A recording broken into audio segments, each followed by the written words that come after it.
So we're summing up. We're happy about what's going on in San Diego. We're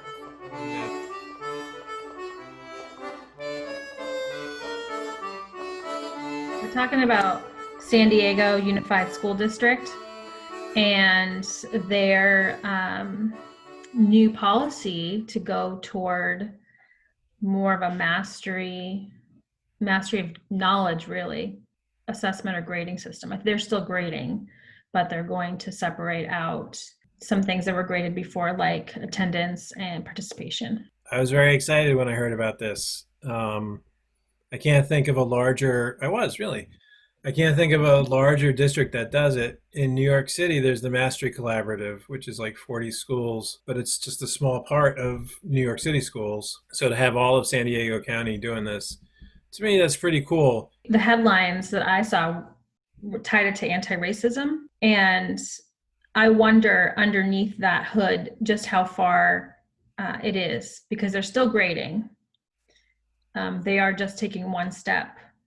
They didn't talk about other things like what is the academic knowledge and skills they're asking. And Right. actually, the school board member said that it was understanding of knowledge and didn't really talk about skills.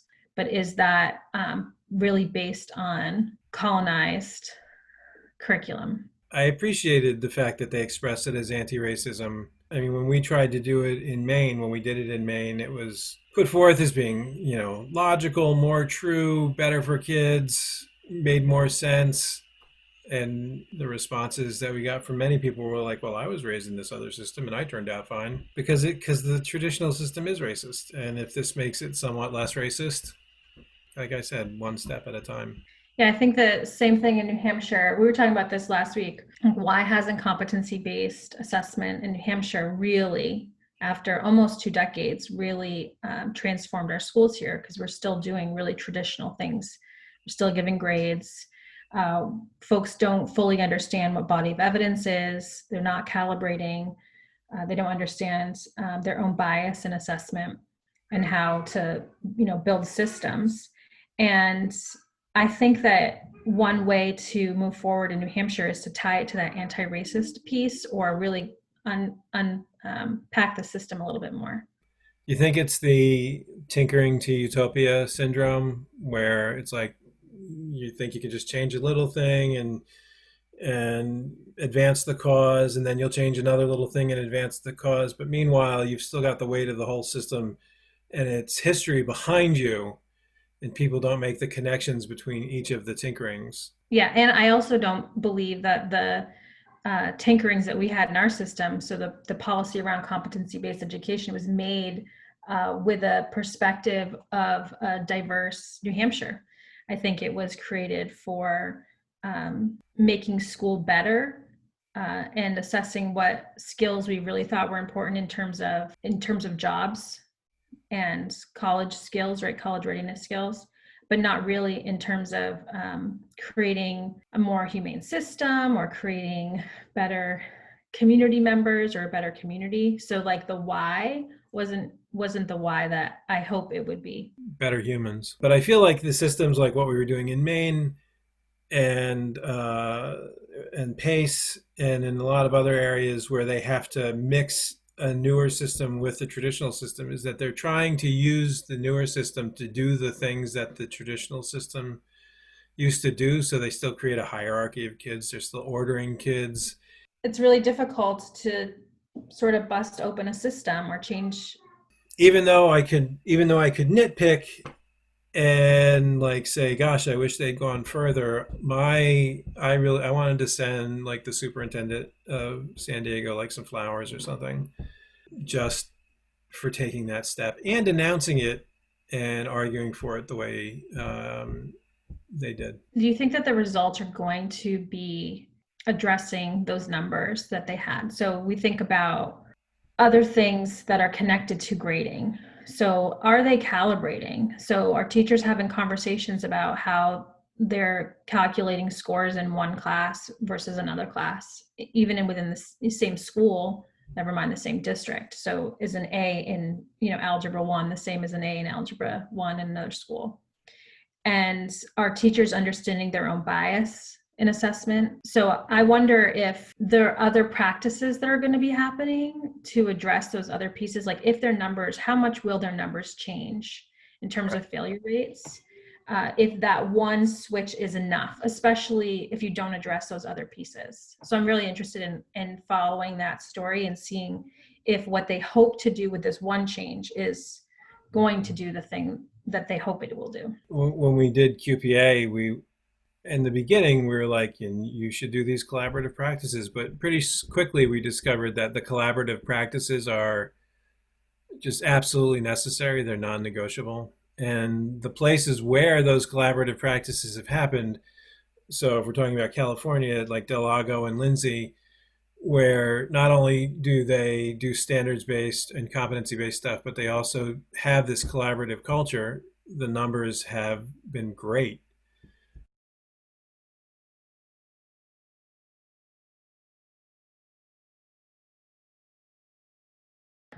I was talking to someone for some work I'm doing on Portrait of the Graduate, asking what employers are looking for in terms of students who are just coming from high school to employment. The two answers were that students or employees will come to work on time consistently, and that they'll be open and willing to learn new things. The first one probably can be, assessed with maybe the academic grade that they're looking for. But I wonder when they talk about putting attendance or putting ability to turn on assignments on time, those kinds of things under a citizenship category, and that doesn't really count.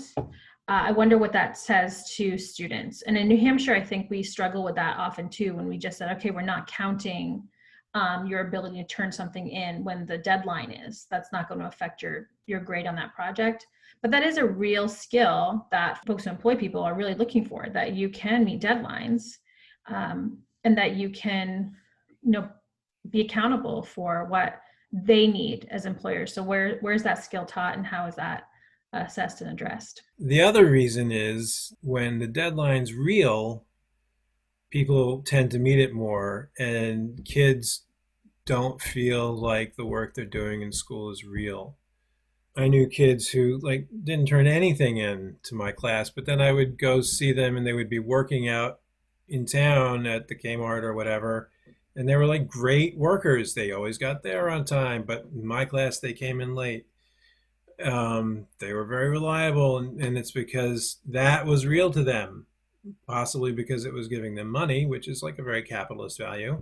But also, even our most real assignments, our most authentic assignments, we struggle to make them feel not arbitrary. I think it's a credibility problem that school has. So two things that you said remind me of one strategy that I always used in school, didn't always, but as much as possible, is to bring in an audience that was from outside the school. So if the kids knew that the seniors from the senior center were coming in to watch their presentation or look at their final product, they were on time because they were having someone else come in. And so that was a real motivator. And I guess that brings in, it's real.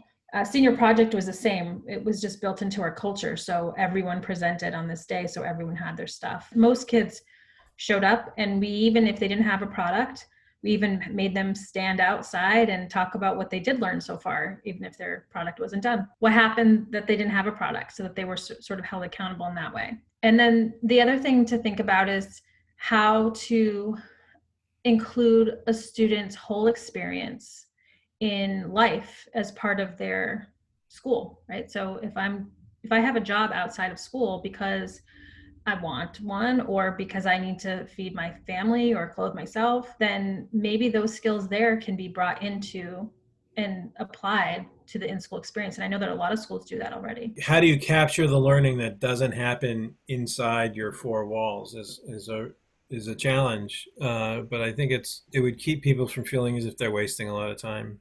I think internships are really great to do that. We're working with an organization in Albuquerque that runs internships, and this is exactly the kind of thing we're working on, is those sorts of citizenship skills. So we're summing up. We're happy about what's going on in San Diego. We're following them with considerable interest to see how it turns out. We wonder about like where do the standards come from, and are they just the same basic learnings as the old system? And we also wonder about like soft skills, which is never a term that's bothered me. I'm sorry, or non-cognitive skills. That's a good one.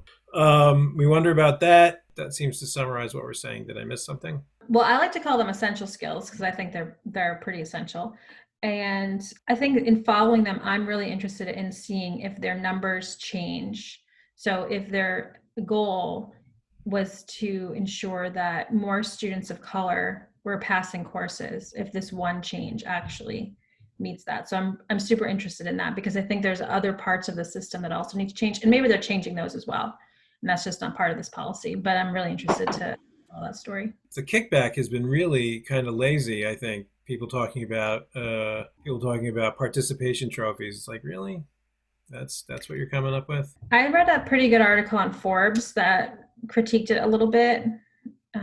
It was by Peter Green, and he asked the question, is it a good idea? So he sort of went through things, and he highlighted some of the things that we talked about, but he didn't talk about the practices that have to change, the calibration practices in particular, and the collaborative practices around that, because if you're still sitting in your classroom and making up your own grades by yourself and assessing by yourself, then it's not really going to make an impact. You're still going to have those biases and those barriers. What he wrote was essentially true. There's a lot of pearl clutching about, well, what if this isn't perfect? What's happening now isn't perfect. It's not Yeah. even close to perfect or good. It's not even good. I think the most frustrating part about the work in competency-based education is the refusal, or performance assessment, the refusal to move into a different direction and assuming that what is happening now or happened in the past was good.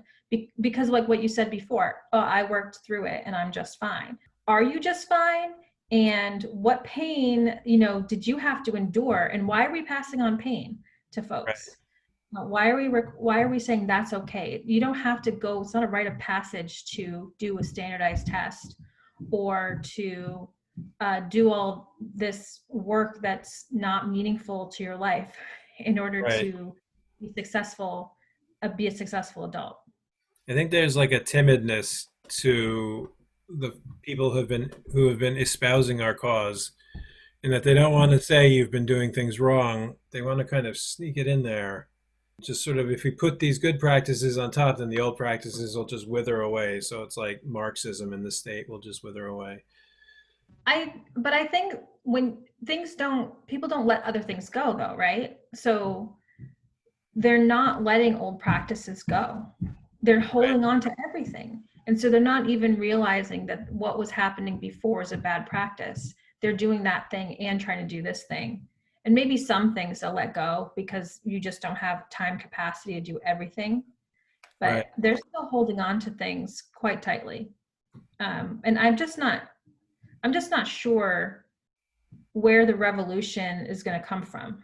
I think it's going to come from white teachers, honestly, if we're really going to change our school systems, or we're just going to end up super frustrated. But I also think it could come from parents and students. I saw this one, I think you shared it maybe, about student who was like, I'm not taking the test. So maybe that's where the revolution comes from. Maybe it's students who just say, no, we're not doing it anymore. And we're not participating in your grading system and we're rejecting it. If anybody remembers what a great learning experience was in school or out of school, they would know that most of what kids go through are not great learning experiences. I just had one more thing. I found it interesting that the change in San Diego essentially came from the board, even though I bet there was like this whole understring, but it had to come from the board. And in Hawaii, where they're doing this revolutionary work, it gained credibility when it was nested inside the DOE. So I feel like, so you asked a few minutes ago, like, where's the revolution going to come from? I think it's going to be an infiltration. I think younger teachers, like the teachers who my daughter is doing her first year of student teaching with, they loved our circles. They were like, yes, this is the conversation we need to be having. You have an experience with movements that I don't have. So I'm really studying up on movements and the movements that have gotten things done. The movements that the commonality with that is really human connection. Hmm. I think that's why like the circles are so important, that way to engage folks in actual just being with each other and learning from each other, even if it's virtually. Of course, it'd be better if it was in person. And how do you connect with folks that way? And to be able to find folks who are willing to engage in that conversation and build relationships that way is super important. But it's really difficult because folks are trying to, get paid, just live. And so they have to navigate the system. So even if they have your crazy ideas, your revolutionary ideas, they don't have time to devote to the work. A lot of educating for good that has to happen, Gary.